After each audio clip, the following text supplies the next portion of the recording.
ভোর ৫টায় যখন ঘুম থেকে উঠলাম তখন এত ঝড় তুফান ছিল, আর এখন দেখো কত সুন্দর রৌদ্র উঠেছে আর আমি ব্রাশ করে নিচ্ছি। কিছুদিন থেকে কন্টিনিউ বৃষ্টি হওয়ার কারণে বাড়িঘর পরিষ্কার করা যাচ্ছে না, এত পরিমাণে ঘাস হয়েছে। রৌদ্র দেখেই তাড়াতাড়ি করে কাপড়গুলো ধুয়ে দিলাম, তারপর এখন কাপড়গুলো মেলে দিয়ে তারপর এসে রান্না বান্না বসাবো। কন্টিনিউ কোনো কিছুই ভালো লাগে না, যে বৃষ্টিটা শুরু হচ্ছে আমাদের এদিকে, বৃষ্টি থামার নাম নেই। অল্প রৌদ্র উঠছে আবার সেই বৃষ্টি হয়ে যাচ্ছে, সারাটা দিন বৃষ্টি থাকছে, রাত্রে বৃষ্টি থাকছে, যখন তখন বৃষ্টি। আর বৃষ্টির জন্য বাড়িটাও পরিষ্কার করা যাচ্ছে না। আর এদিকে চলে আসলাম রান্না করে, এখন একটু চা খেয়ে নেবো। আর এদিকে সিঙ্গারা ছিল, গরম করে নিচ্ছি, মানে কালকে রাত্রে এনেছিল, তো এখন চা দিয়ে খাবো। সিঙ্গারা দিয়ে চা দিয়ে আজকে আমি ফার্স্ট টাইম খাচ্ছি, কারণ সিঙ্গারা দিয়ে চা দিয়ে আমি খাই না, সিঙ্গারা আমার এত একটা ভালো লাগে না, তো আজকে বেশ ভালোই লাগছিল। ওই এদিকে বাজারে গিয়েছিল, মাছ নিয়ে আসলো, কালকে তো নিরামিষ ছিল, তো আজকে মাছ নিয়ে আসলো।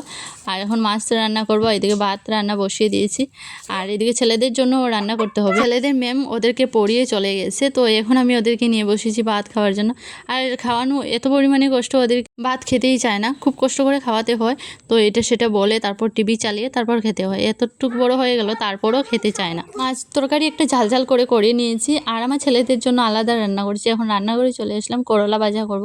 আর আমি করলা ভাজা এভাবে পাতলা পাতলা করে কেটে তারপর পেঁয়াজ দিয়ে কাঁচা লঙ্কা দিয়ে করি, বেশ ভালোই লাগে। করলার মধ্যে পেঁয়াজ দিলে খুব ভালো লাগে খেতে। আর এদিকে আমি করলা ভাজাটা করে নিচ্ছি, যেটা আমার বরের গরম গরম ভাতের সঙ্গে ভীষণ প্রিয়।